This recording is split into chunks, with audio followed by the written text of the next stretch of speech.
Hola amigos, bienvenidos a esta nueva emisión de Sin Filtros. Abrimos nuestro programa con esta imagen que nos recuerda que en Cuba la educación no es gratuita, se paga con la vida y la libertad. Creemos que eso es un acierto. Feliz noche, bienvenidos todos. Me acompaña mi colega, amigo Guillermo Mas desde España. Hoy tenemos un programa muy especial, así que quiero agradecerle a Guillermo por estar con nosotros. Hola, ¿qué tal, Maybor? Buenas noches, encantado de estar aquí con todos vosotros otra vez y viva Cuba Libre. Así es, viva Cuba Libre y vivan todos estos países que están trabajando por la libertad, la gente que grita libertad. Ayer en Washington tuvimos la oportunidad de ver una enorme masa de cubanoamericanos que estaban peleando por la libertad, por el apoyo del gobierno de los Estados Unidos al pueblo cubano y por acciones más concretas que pues hasta el momento no se han visto. Se han prometido por ahí algunas, pero no se han visto. No sé si tuviste oportunidad, Guillermo, de ver esas imágenes ayer en la capital de los Estados Unidos. De las manifestaciones favorables a Cuba, dices. Sí. Sí, yo creo que un poco son ahora mismo donde tenemos que depositar nuestras esperanzas junto con aquellos resistentes que están dentro del régimen. Pero viendo la cantidad de detenidos que hay y la represión interna del régimen cubano, resulta prácticamente imposible pensar que por muy voluntariosos y por mucho que se esfuercen aquellos que están peleando desde dentro, vayan a conseguir nada sin el apoyo internacional. Y evidentemente ese apoyo internacional, quien tiene más fácil ofrecerlo es Estados Unidos. Ahora bien, lo único que falta es que ellos den ese salto necesario, que ellos ayuden al pueblo cubano, y para ello es necesario ganar a la opinión pública, crear un clima de presión mediática, y evidentemente esas protestas, esas imágenes pueden ser un emblema para precisamente crear ese clima de necesidad de intervención dentro de la opinión de los propios estadounidenses. Así es, estoy completamente de acuerdo contigo y les recordamos a todos nuestros amigos cubanos, así como también los venezolanos, bolivianos, nicaragüenses y ahora los peruanos, que estamos en la misma lucha por la libertad, por la democracia y por una vida justa, donde exista una economía con progreso, que el hombre tenga sus talentos y los pueda explotar sí mismos y no como lo hacen en los regímenes de carácter comunista y criminalizados. Hay que recordar este aspecto que es muy importante porque el modelo del socialismo del siglo XXI, del Foro de Sao Paulo, parece que se está expandiendo a una velocidad muy, pero muy rápida. Y tenemos que advertir que somos nosotros, los ciudadanos de a pie, los que tenemos que trabajar para evitar que esto se produzca. Somos los únicos, así es, Guillermo. No puedo estar más de acuerdo, es decir, si acabamos delegando en manos de otros ese rescate, si pensamos, bueno, yo es que desde aquí no puedo hacer nada, lo único que vamos a conseguir es que se encuentren solos. Cada uno podemos hacer algo, aunque solo sea acordándonos todos los días, diciéndoselo a las personas con las que trabajamos, con las que convivimos, oye, en Cuba sigue ocurriendo esto, no se acabó, no es una cosa, una noticia más que se pierde con el paso del tiempo, sino que es una batalla constante que están dando allí, y por lo tanto nosotros también desde aquí, en la medida de lo posible cada uno, debemos dar esa batalla igualmente para que no se olvide y para que ya de una vez alguien se anime a darle un apoyo externo que es necesario para que el pueblo cubano pueda triunfar sobre la dictadura. Así es. Y bueno, a esta hora le damos la bienvenida a todos aquellos que nos están acompañando en nuestro superchat. Muchísimas gracias a nuestros moderadores, a Migdalia Chirinos, a Tamaris López, a Lontan y a Nesta por la colaboración que hacen en este su canal Sin Filtros. Guillermo, vamos a conversar, vamos a entrar en materia. Hoy tenemos un programa que tiene dos invitados, Guillermo es el primero, y luego vamos a conversar con la abogada de inmigración María Herrera, que nos va a traer los últimos detalles sobre lo que es la crisis humanitaria en la frontera sur de los Estados Unidos, con esta ola de inmigrantes masiva que ha llegado y que pues está atendiendo al llamado de fronteras abiertas del gobierno actual, Ella tiene todos los detalles en relación a las personas que han entrado con antecedentes criminales y con otros aspectos que ella nos va a detallar. Pero ahora, Guillermo, quería conversar contigo esta acción que ha tomado la justicia tal vez y por otro lado el Ejecutivo en España en relación a la línea aérea Plus Ultra, que entre otras cosas está vinculada al régimen de Nicolás Maduro. Pues así es, habría que hablar en primer lugar del famoso episodio de los maletines con Delcy Rodríguez y José Luis Ábalos, que recientemente ha sido cercenado del gobierno de España y era prácticamente la mano derecha de Sánchez fuera de su gabinete personal. Y digamos que ese primer episodio nos hizo, más allá de los contactos evidentes que hay entre Podemos, que es el socio de gobierno de Pedro Sánchez, y el régimen venezolano, pues el episodio emblemático sobre esa relación directa entre el Partido Socialista Obrero Español y el régimen de Nicolás Maduro, ni más ni menos que con una persona pues que podemos calificar de mafiosa como es Delcy Rodríguez. Bien, meses después, el gobierno aprobó una medida de rescate a empresas estratégicas. Es decir, que cuando el gobierno ve que una empresa estratégica, y quiero poner esta palabra entre comillas, flaquea, necesita ayudas, etcétera, pues es rescatada. Bien, una empresa a la que se le aplicó esta medida, o digamos la primera empresa a la que se le aplicó esta medida, es a Plus Ultra. Plus Ultra es una aerolínea de origen venezolano. Lo que pasa que evidentemente tiene vuelos a España. Bien, si comparamos, por ejemplo, los vuelos de Plus Ultra con otras empresas españolas, pues vemos evidentemente que Plus Ultra tiene una cantidad ínfima de vuelos en comparación con otras empresas. Eso en primer lugar. En segundo lugar, habría que criticar ese término estratégico que evidentemente pues queda un poco a la voluntad de lo que el gobierno quiera que sea estratégico. Es decir, al no haber una definición sólida, pues es que estratégico tiene que implicar a tantos cientos de personas, es que estratégico tiene que implicar un volumen de capital determinado. No, estratégico es un término libre. Y entonces le pagan 50 millones a esta aerolínea. Evidentemente las aerolíneas, entre otros sectores, están pasando verdaderas penurias desde la crisis del COVID y más que van a pasar, sobre todo por estos impuestos ecológicos que vemos que empiezan a imponerle a las aerolíneas, es decir, que se va a implementar pues otro tipo de transportes como el ferroviario, que en España, por ejemplo, es muy bueno, con el AVE, en lugar de la aerolínea, porque evidentemente los aviones contaminan mucho más. Aparte de esto, evidentemente, durante la crisis del COVID, ahora quizás no tanto, pero hace meses cuando se rescató a Plus Ultra, sí, pues estaban pasando penurias porque prácticamente sus vuelos no cubrían costes. Entonces, bueno, dentro de lo que cabe, pues puede ser entendible que rescaten a una aerolínea. Ahora bien, que lo hagan solo a una concreta, a una que tiene tan pocos trabajadores y tan poco nivel de trabajo como Plus Ultra, es ciertamente extraño. Si a eso le sumamos su origen venezolano y esos contactos que se habían producido entre José Luis Ábalos y Delcy Rodríguez, y que por cierto todavía siguen sin aclararse, no hay una versión oficial clara, otra cosa es la versión no oficial de la que podríamos hablar también, y entonces se produce este pago de 50 millones de euros, si no me equivoco, a Plus Ultra, que además se produce en un momento bastante curioso, que es cuando un montón de trabajadores españoles, es que no recuerdo exactamente la cifra, pero yo creo que eran más de medio millón, se encontraban en ERTE. Entre otros, yo me encontraba en ERTE cuando se produjo esto, y lo curioso es que muchos, y me incluyo también, pero no es un caso personal, es un caso muy amplio, no habíamos cobrado el ERTE. Entonces, estaban más de medio millón de trabajadores españoles sin cobrar su ERTE, sin trabajar, teniendo esa necesidad económica, y de pronto vemos que se le dan 50 millones de euros, que no es moco de pavo, a una aerolínea que aquí en España no conoce nadie que no esté en el sector y que prácticamente no tiene trabajo. Entonces, ciertamente es extraño. Cuando esto salta a la luz pública, se hacen preguntas, nadie da unas explicaciones claras, nadie dimite y todo el mundo se agarra a esa palabra de que es una empresa estratégica. Y vuelvo a decirlo, al no estar definido que es una empresa estratégica en unos términos objetivos, se hace ciertamente difícil respaldar o refutar esa afirmación. Bien, entonces, ¿qué es lo siguiente que ocurre en el tiempo? Como tantos otros desvaríos y desmanes del gobierno de Pedro Sánchez, se esconde, desaparece, hay tenues recuerdos, pero digamos que la opinión pública deja de saber de Plus Ultra. Hasta que hace poco una juez decide paralizar ese ingreso de dinero y es más, dice que si Plus Ultra no acredita por qué necesita ese dinero y en qué se lo ha gastado, deberá devolver 30 millones de esos 50.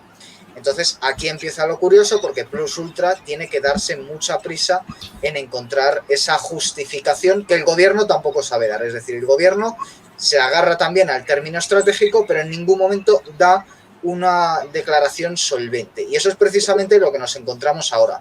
Nos encontramos prácticamente en el límite en el que Plus Ultra tiene que declarar oficialmente por qué y para qué necesitaba ese dinero. Aquí el gobierno hace como Poncio Pilatos, se lava las manos, dice, bueno, yo ya he hecho lo que tenía que hacer, ahora que se encargue Plus Ultra de explicarlo. Pero evidentemente este es un asunto que le va a salpicar. Ahora bien, si queremos pedirle cuentas a un tipo como Ábalos o queremos pedirle cuentas a otros miembros del gobierno, nos vamos a encontrar con que ya no se encuentran en el gobierno. Y esa ha sido un poco la jugada maestra que ha realizado Pedro Sánchez. Es decir, él, por tercera vez, se ha quitado de encima la mitad del gobierno, lleva ya innúmeros ministerios eliminados sobre los innúmeros ministerios que ya se encargó de ampliar y de inventar. Y este es el problema con el que nos encontramos, que lo más probable es que no haya consecuencias políticas como en casi todos los errores políticos que ha realizado Pedro Sánchez desde que es presidente de España, que siempre sabe cómo cortar la cabeza, presentar una cabeza de turco para no tener que responder él. Y parece que en el caso de Plus Ultra eso va a ser así. Pero es una evidencia de los contactos innegables que hay entre el gobierno de España, sobre todo por la parte de Podemos, pero también por la parte del PSOE, con regímenes tan oscuros como el régimen venezolano, que además blanquean continuamente tanto ellos como sus medios de comunicación afines aquí en España. Guillermo, justamente estaba leyendo una historia que fue publicada en España sobre Camilo Ibrahim Issa y sus relaciones con Delcy Rodríguez, la vicepresidenta del régimen de Nicolás Maduro, y queda claro que este hombre tiene negocios importantes en España y también una cercanía con el gobierno español.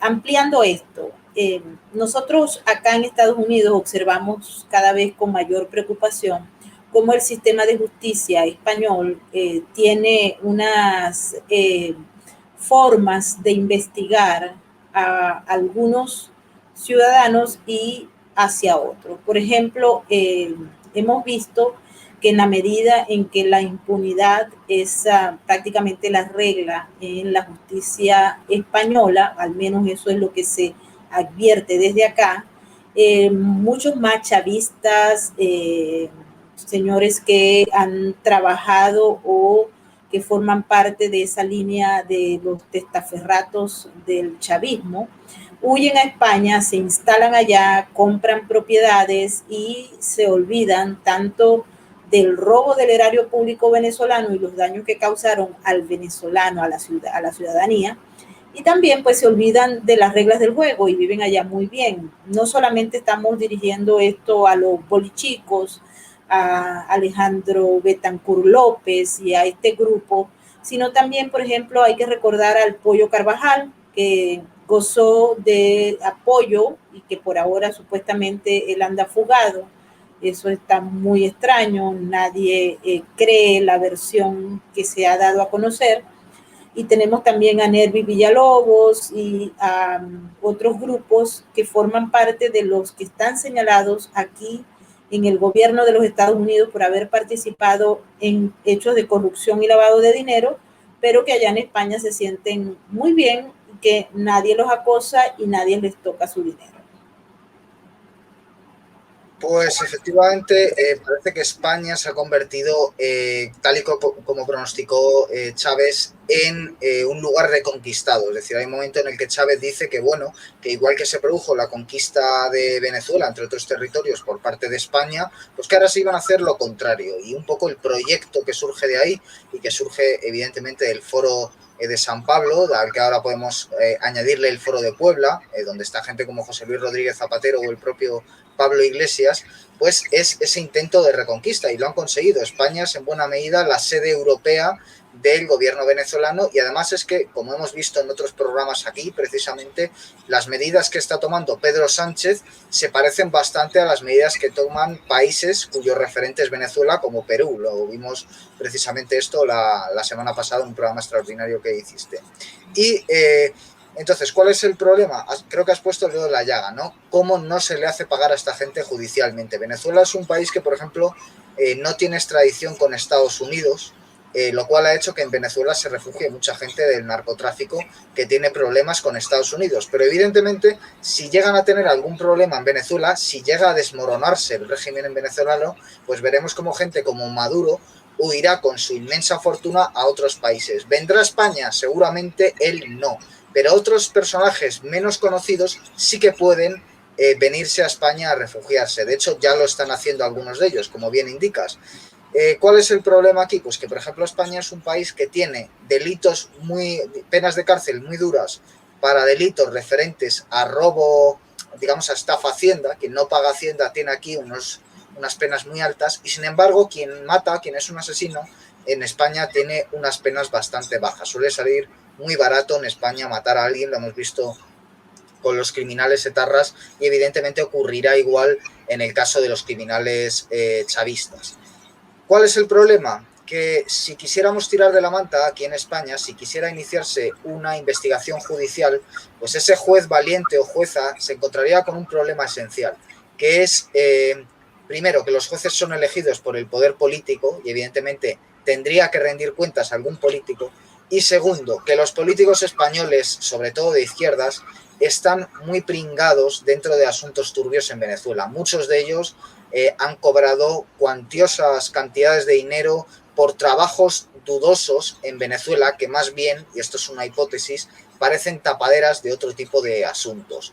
Entonces, evidentemente, si cayera el régimen en Cuba o cayera el régimen en Venezuela, mucha gente se vería comprometida en España, políticos importantes, por la información que pueda haber allí y que podría quedar destapada. Pero en caso contrario, también encontramos que esos políticos, mientras no caigan esos regímenes, tienen que ser fieles, en primer lugar, porque han cobrado, en segundo lugar, porque puede que sigan cobrando, y en tercer lugar, porque saben que esos regímenes que no van a caer o que no están cayendo de momento, tienen esa información crucial y por lo tanto tienen que ser fieles a esos regímenes. Yo invito a la gente a que busque en YouTube, por ejemplo, cómo Errejón o cómo Iglesias o cómo Monedero, después de la muerte de Chávez, de Hugo Chávez, le dedicaron programas para que vean qué palabras le dedicaban a Hugo Chávez. Es decir, a Errejón se le llevó a la televisión venezolana a cantar loas de Hugo Chávez. Iglesias y Monedero, desde su programa aquí en España, también le dedicaron unas palabras que son verdaderamente vergonzosas. Y han pasado los años y no se retractan. Yolanda Díez, que es ahora la que está al frente de Unidas Podemos, no hay más que buscar en Twitter qué es lo que dijo de Fidel Castro cuando se murió. Y tenemos a un tipo como Alberto Garzón, que es ministro en España, que es comunista reconocido y que pues le hemos visto también en actitudes bastante de connivencia con esta clase de regímenes. Entonces, es irrefutable. Hay gente que se escuda diciendo que el PSOE no, pero precisamente lo que evidencia Plus Ultra o lo que evidencia el caso de los maletines con Delcy Rodríguez es que el PSOE también está pringado. Es verdad que el PSOE quizás le rinda más pleitesía al foro de Davos que al foro de San Pablo, pero Podemos no. Podemos sí que es un producto nato del foro de San Pablo, como todos estos movimientos que estamos viendo que ganan importancia, por desgracia, en Hispanoamérica. Es muy triste lo que está pasando en España, Guillermo. Quería, en esta última parte de nuestra conversación en el día de hoy, porque vienen otras, que me hables de cómo anda el problema de la inmigración allá. Nosotros vimos imágenes muy fuertes en Ceuta y en otras áreas donde los inmigrantes prácticamente pasaron como Pedro por su casa. Lo mismo está ocurriendo aquí en los Estados Unidos, por eso vamos a conversar con María Herrera, porque las informaciones que se están dando a conocer a través de la patrulla fronteriza y de las autoridades son espeluznantes. Cuéntame cómo va el asunto en España. Pues el asunto en España va de que evidentemente toda la prensa europea lleva años blanqueando la inmigración ilegal.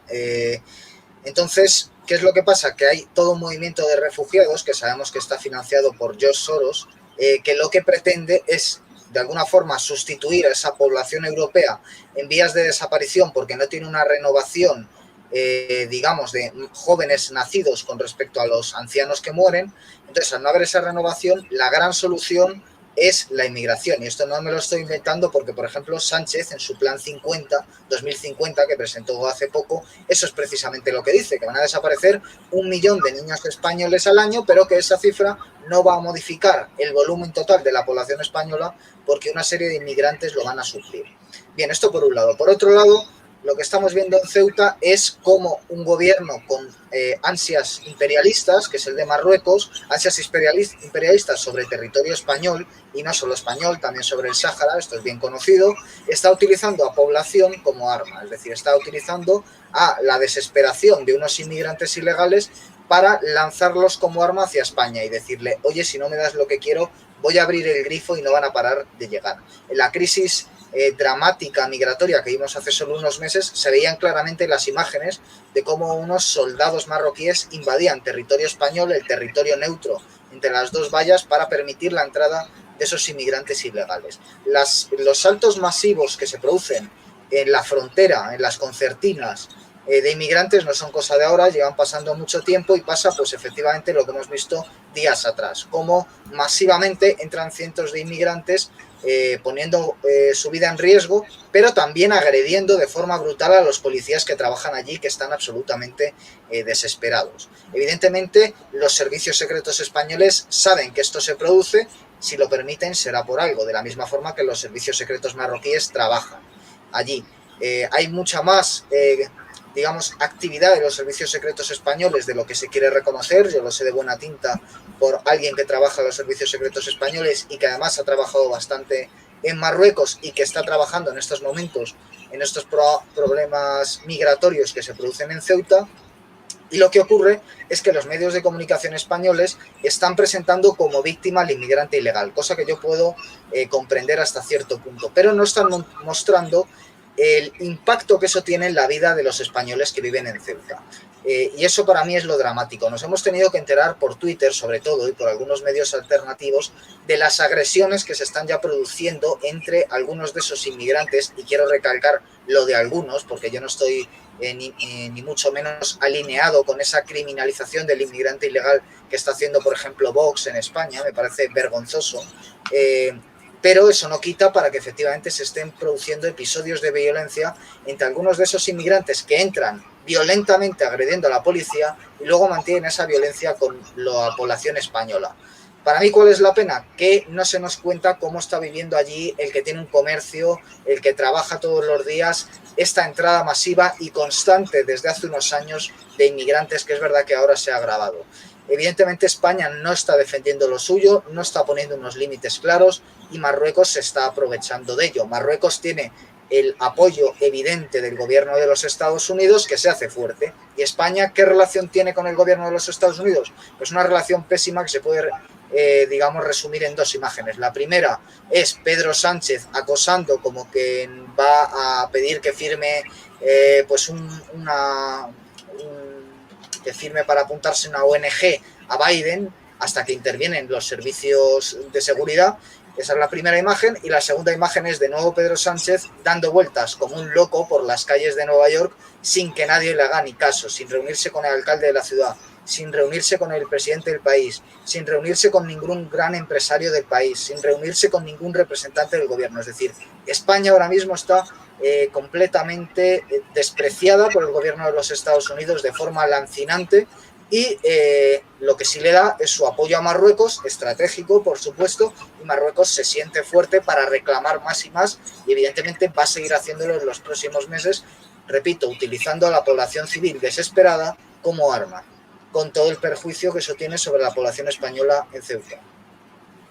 Así es, completamente de acuerdo contigo, Guillermo. Creo que tenemos que seguir discutiendo este tema. ¿Por qué, por ejemplo, Estados Unidos está con esa actitud con España? Hemos hablado con varias fuentes del Departamento de Justicia y ellos tienen un sabor amargo por todo esto que ha ocurrido con las deportaciones y también con esas extradiciones que se esperan y que no han dado fruto alguno. también por las posiciones que se han tomado por parte de algunos de los altos funcionarios de España. Pero ese es otro tema. Mil gracias, Guillermo, por estar con nosotros hoy en Sin Filtros. Un placer estar con vosotros y viva Cuba Libre. Así es, viva Cuba Libre, Venezuela Libre y Perú Libre ahora, porque la lista se va ampliando, ¿no? Nicaragua Libre, por cierto que tenemos que discutir el tema de Nicaragua porque el asunto allá se pone bien borrascoso. En tanto se acercan las elecciones, hay más gente presa y más personas pidiendo ayuda, libertad y cooperación de la comunidad internacional, que ya ustedes saben cómo es, bastante escasa y tímida. Bueno, Guillermo, mil gracias, feliz noche, y ahora vamos a darle la bienvenida a nuestra segunda invitada de la noche de hoy, nuestra abogada de inmigración María Herrera, para conversar sobre la crisis migratoria en la frontera sur de los Estados Unidos. Bienvenida, María, un placer tenerte nuevamente y mil gracias por estar en Sin Filtros. Buenas noches, Maybor, un placer estar de vuelta con vosotros. María, cuéntanos qué está pasando. En los últimos días hemos visto imágenes muy preocupantes. Ahora ya se habla no solamente de los cientos de inmigrantes que están llegando por la frontera sur desde el Triángulo Norte. Cuando hablamos del Triángulo Norte nos referimos a Guatemala, El Salvador y a Honduras. Hay también gente que viene de Nicaragua, nosotros pudimos constatarlo en nuestra gira por la frontera. Pero también hay gente del Medio Oriente y de muchos otros países. La capacidad del gobierno de los Estados Unidos y particularmente de la patrulla fronteriza pareciera que se está reduciendo ante el incremento inesperado, o muchos lo habían esperado, de estos inmigrantes que vienen de todos lados, muchos de los cuales tienen antecedentes criminales. Adelante. Así es, Maybor. La verdad que las noticias que están llegando es que el presidente Biden se encuentra en un momento muy complicado porque, en primer lugar, los tribunales le están dando la espalda. Las últimas decisiones en materia de TPS, de asilo y la última semana del DACA están llevándolo digamos, a una calle sin salida. Es decir, va a necesitar de aprobar una reforma dentro de lo que es la ley de reconciliación o meterlo en el proyecto de ley de infraestructura, porque lo que está viendo es que los tribunales no lo están apoyando y que realmente ahora mismo es la única manera de consolidar ese poder que le otorgaron a algunos millones de hispanoamericanos que piensan que hay que regularizar masivamente a los inmigrantes.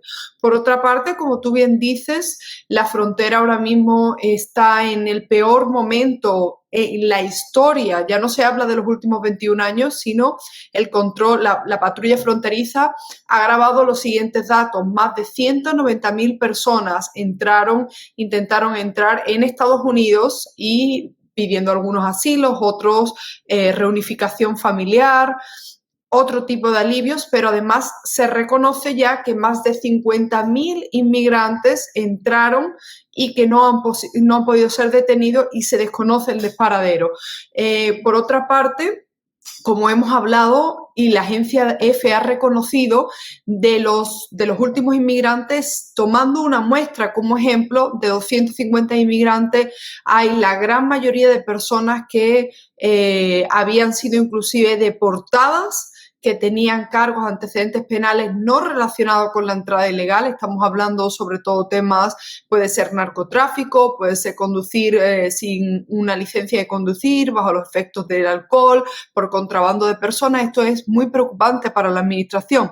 Y para que se hagan una idea, la oficina en Arizona del fiscal general de Estados Unidos, Merrick Garland, lo informa la agencia EFE, explicó en un comunicado que en junio 241 personas fueron acusadas de reingresar al país tras ser deportadas.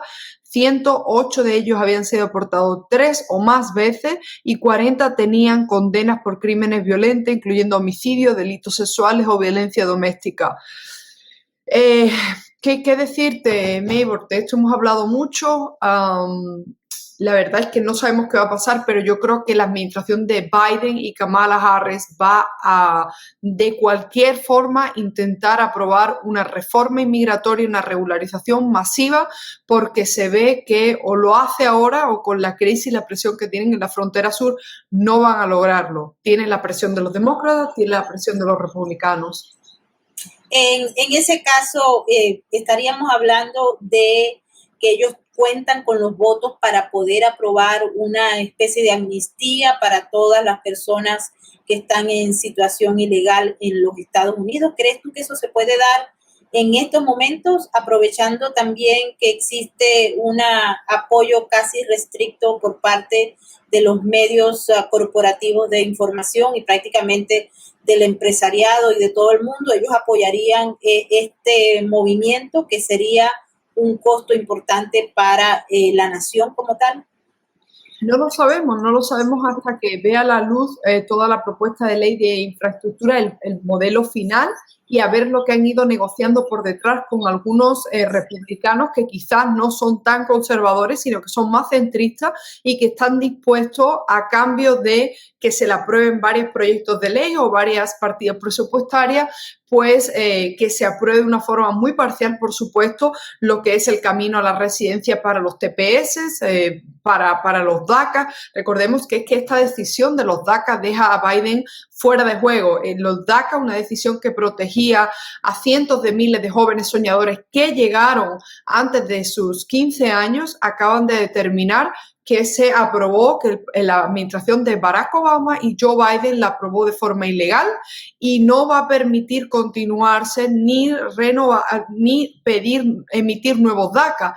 Entonces, esto va a hacer que quizás ellos negocien de una manera muy diferente a lo que venían haciendo, es decir, renunciando a muchas de sus propuestas en materia de infraestructura, pero luchando arduamente para que ciertos sectores de la población indocumentada y algunos que han entrado ilegales e incluso que hayan sido deportados obtengan papeles en este país. Un aspecto importante que te quería comentar, María, es que hay mucha gente que entró legalmente al país y luego pidió asilo o pidió cualquier otro estatus. Ese estatus no ha llegado porque los asilos están atrasados, según tenemos entendido, debido al cambio que se produjo a raíz de miles de asilos que estaban pidiéndose de manera fraudulenta. Y estas personas están entre que la Corte Suprema de Justicia emitió una resolución, una orden, en la que establece que aquellas personas que llegaron ilegalmente al país no pueden hacerse ningún tipo de otro estatus como residencia o ciudadanía, pero los que llegaron legales sí, ellos están confiando en que esa es la vía, es decir, pidieron asilo, nunca tuvieron ningún tipo de entrevista, pedimos el TPS y ahora nos vamos a hacer ciudadanos pronto. ¿Eso es posible? Definitivamente hay un interés, una motivación para que esto se convierta en una realidad. Hasta ahora, las personas que entraban legal y obtenían el TPS o pedían el asilo, luego necesariamente, o bueno, no necesariamente, pero era una posibilidad que a través del matrimonio con un ciudadano estadounidense pudiesen ajustar, es decir, obtener la residencia e inclusive algunos obtener la residencia por ofertas laborales. Lo que dejó claro el Tribunal Supremo es que la entrada ilegal no se las van a salvar por obtener un TPS, porque es una protección temporal.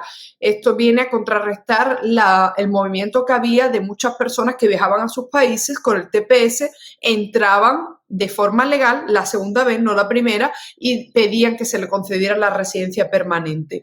Pero yo creo que sí, Mabel, vamos a empezar a ver muchísimo movimiento. Prepárense porque cuanto más fuerte le den los tribunales de justicia al poder ejecutivo en este país, más van a empezar a agitar las masas, más manifestaciones vamos a ver, más denuncias a ICE, a la Policía de Inmigración, a la Patrulla de Frontera, y la verdad es que es muy triste porque parece que no quieren encontrar una solución, que la solución sería tan fácil como sellar la frontera y por otra parte ver de verdad quién tiene, o sea, como hizo inclusive, fíjate que dentro de lo que cabe, a pesar de que fue el presidente que más millones de personas deportó, Barack Obama aprobó ciertos puntos, digamos, ciertas políticas, que ahora algunas han sido tachadas de inconstitucionales, pero ciertas políticas que dieron una protección temporal a cientos de miles. Esta administración no tiene nada que ver con la de Barack Obama, va muchísimo más allá, está hablando de una amnistía, una regularización, una entrada masiva,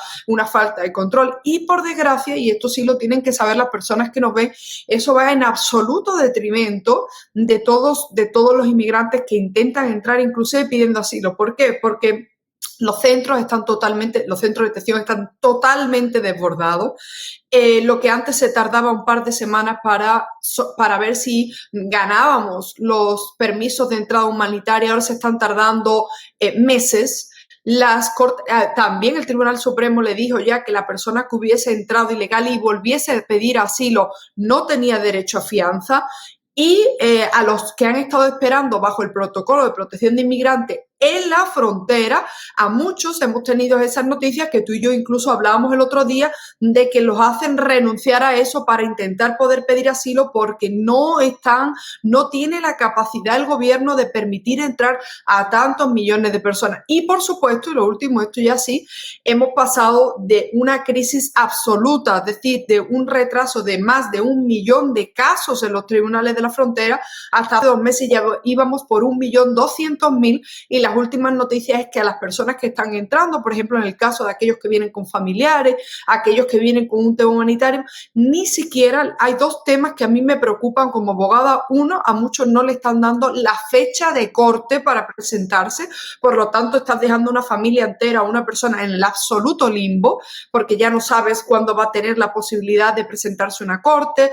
Y en el segundo lugar, hay las últimas entradas que están dejando con parol humanitario. Normalmente tú tienes la fecha del parol, permiso, desde cuándo es válido, cuándo expira, cuándo te tienes que presentar con ICE, la Policía de Inmigración, y hay muchísimos de nuestros clientes que no están recibiendo esos paroles con fecha. Por lo tanto, cuando ellos vienen y quieren pedir cualquier tipo de protección, licencias de conducir, ayuda de cualquier tipo, se la están denegando. Y imaginaros lo que hay que hacer ahora para contactar con ICE, que las oficinas, muchas de ellas siguen bajo mínimos operando para que le modifiquen los permisos de humanitarios de entrada. Hay una serie de denuncias, María, en relación a los costos que está asumiendo el gobierno federal para atender esta llegada masiva. Muchos hablan ya de invasión en la frontera sur. Cuando tuvimos oportunidad de hacer un recorrido por la frontera de Texas, observamos, por ejemplo, el uso de muchos de los hoteles para albergar a estos inmigrantes. También los refugios están ya a su máxima capacidad.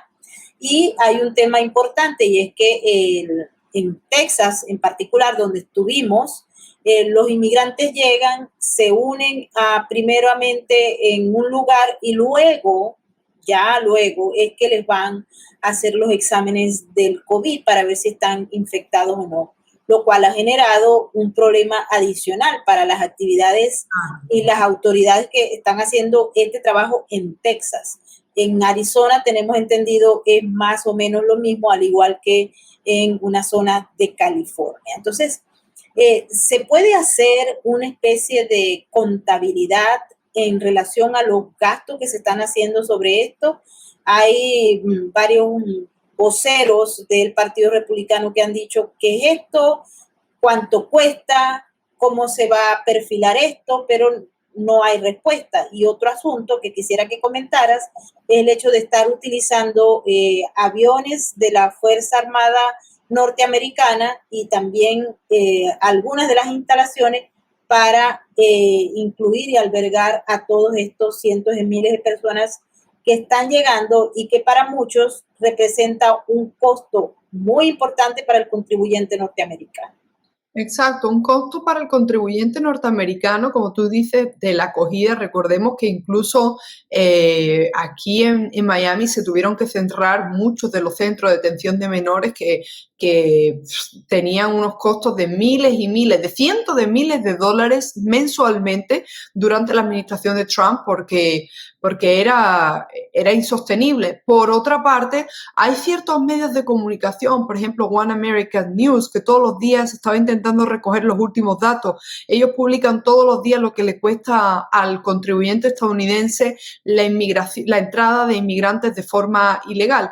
Pero por otra parte, lo que es importante también es ver los movimientos que se están dando, Maybor, entre los ganaderos, los agricultores en esos estados fronterizos. Hemos visto que se están uniendo y están pidiendo por favor a los fiscales de los estados fronterizos que detengan todo esto porque evidentemente esa entrada masiva y desordenada supone que daños a sus propiedades privadas, tienen que invertir en más seguridad, todo tipo de problemas, como tú dices, a la hora de la salud, porque las personas no se saben, no se está llevando un control muy bien de esos inmigrantes que entran. Y yo, pues la verdad es que esto me da mucha pena porque, oye, muchos de los inmigrantes que llegan, evidentemente, vienen de la región, son exiliados, pero esto hace que a la vez creemos un efecto llamada de millones de personas que no tienen nada que ver con el exilio, o sea, con el exilio político o aquellos que vienen siendo perseguidos, sino que son inmigrantes económicos, ellos mismos lo reconocen y lamentablemente el costo elevadísimo que le cuesta al gobierno de Estados Unidos no es solo eso, sino que además, una vez que llegan aquí, pues son personas que no pueden permitirse pagar a un abogado, todavía deben miles, cientos de miles de dólares a los coyotes que los traen y por otra parte, pues aquí todavía no se ha hecho, pero eso es algo de lo que ya se está hablando, Maybor, que es facilitarle a los inmigrantes abogados públicos, como hay para los casos penales, y eso va a recaer de nuevo al contribuyente estadounidense. Muy lamentable lo que estamos viendo porque esta administración se le ha ido absolutamente de las manos y el caos que ha llegado, como hemos dicho, el número más alto de la historia. Jamás se ha recogido tantos miles, cientos de miles de inmigrantes que han llegado de manera mensual por la patrulla fronteriza de los Estados Unidos, cuyos datos llevan años recabándolos. María, otro aspecto importante que se está discutiendo, pero pareciera que carece de interés la actual administración, y es el hecho de que los carteles y el crimen organizado transnacional son los que están haciendo el gran negocio de sus vidas. Jamás inclusive se había visto tantas ganancias por parte del crimen organizado transnacional.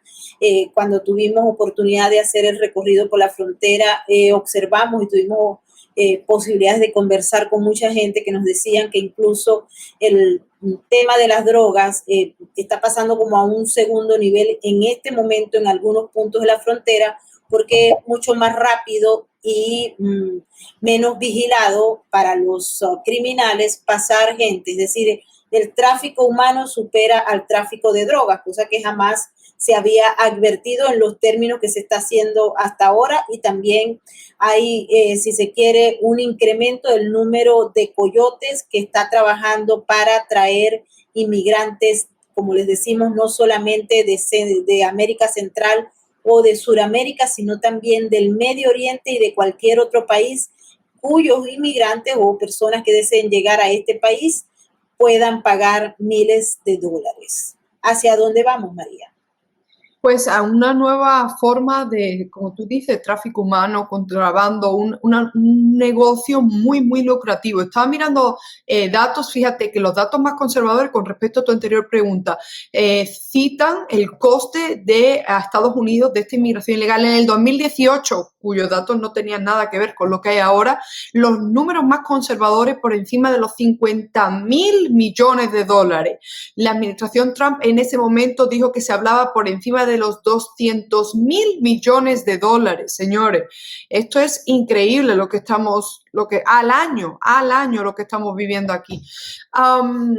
Pues sí, la verdad, May, porque y numerosas, o sea, yo te digo, incluso personas incluso que son deportadas, personas que ya han hecho el camino, ven como una fuente de ingreso ese conocimiento, cómo cruzar, sirven para ser ellos los propios contrabandistas de personas, a su vez es una forma, es una empresa, hay que hablar de esto, ellos son empresas, muchas empresas, por supuesto, que llevan a cabo tráfico ilícito de personas, contrabando de personas, pero estamos hablando de que ahora mismo, si cada mes, calculen ustedes, están llegando 200, el mes de junio, 260.000 personas o 250.000 personas, que con cada familia que pague 8.000 a $20.000, imaginaros lo que se está moviendo de dinero que le cuestan que están ganando estas mafias de tráfico humano, ¿no?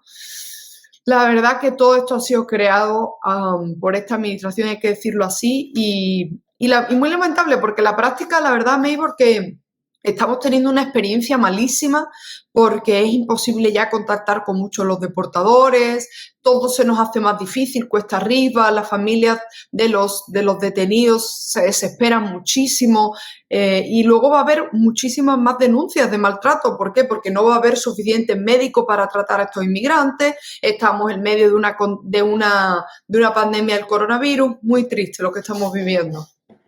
Y en relación a la reubicación de estas personas que están llegando de manera masiva, hay denuncias que incluso hasta el mismo presentador de Fox, Tucker Carlson, ha dicho que están siendo ubicados en el centro del país, en los estados que esencialmente son rojos, republicanos. Y muchos han señalado que esta política migratoria de fronteras abiertas tiene un sentido único y exclusivamente electoral, tomando en cuenta que todas estas personas estarían agradecidas con la actual administración para lograr los beneficios, no solamente de reunificación familiar, que sería pues a fin de cuentas el mejor para hacer el marketing político, sino también los otros, es decir, poder entrar al país, poder extraer todo lo que en esencia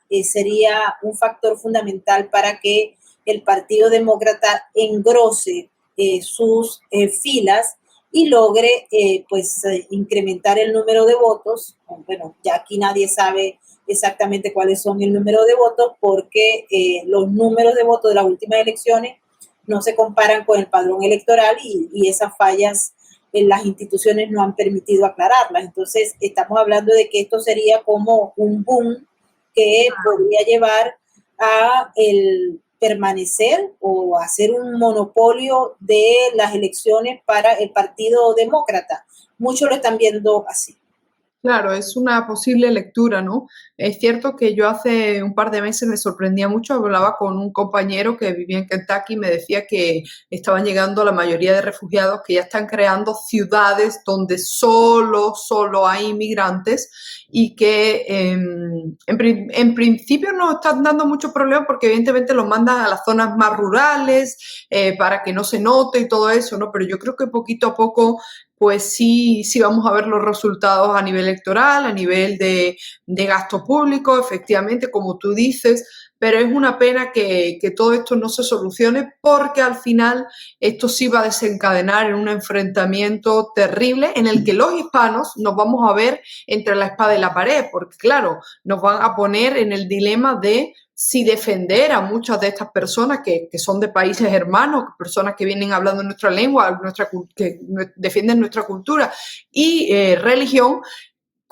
versus defender al país al que juramos defender, que tomamos un juramento para defender la Constitución, y al país que además vemos que cada día más pues se intenta desestabilizar a través de estas olas inmigratorias, que no tiene ningún sentido. O sea, no tiene ningún sentido que desborden la frontera. O sea, Estados Unidos siempre se han caracterizado por ser un país con unas fuerzas armadas muy, digamos, muy serias, donde un país donde imperaba el orden y la ley, sobre todo después de los atentados terroristas de septiembre 11, pues ahí fue cuando se crearon múltiples agencias como el Departamento de Seguridad Nacional, se cambiaron varios departamentos precisamente para evitar un futuro atentado. Y como tú venías diciendo al inicio, no se trata solo de hispanos los que están entrando personas de Asia, están entrando personas de África, están entrando personas de otras religiones que no sabemos cuáles son sus intenciones y que además el gobierno de Estados Unidos se le está escapando, porque es que eso hay que decirlo claro,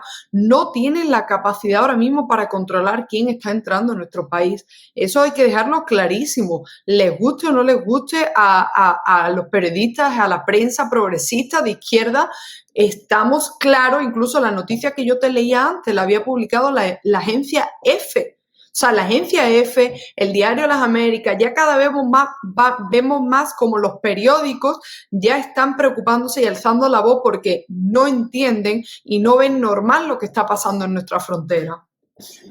Y una de las preguntas que nos hace la audiencia, María, es el hecho de que, por ejemplo, los venezolanos o los cubanos, hay mucha preocupación. Los venezolanos que vinieron con asilo o que entraron en este proyecto del TPS, preguntan, porque tienen su preocupación, si se logra un acuerdo o una negociación entre Guaidó y una parte de la oposición o de las oposiciones con el régimen de Maduro y todo se tranquiliza, se levantan las sanciones y aquí no ha pasado nada, ¿qué va a pasar con ellos?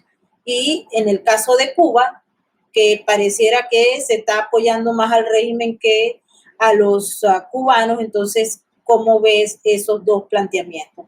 Particularmente porque nos están viendo los cubanos que están preocupados y los venezolanos que también lo están. El análisis es muy diferente, ¿no? Por ejemplo, en el caso de los venezolanos, yo sí veo, el TPS es una decisión eminentemente política, eso tengámoslo muy claro, ¿ok? Es una decisión eminentemente política que no se pasa a través de una ley aprobada en el Congreso ni nada de esto, esto es una decisión muy política. Entonces, ¿qué pasa?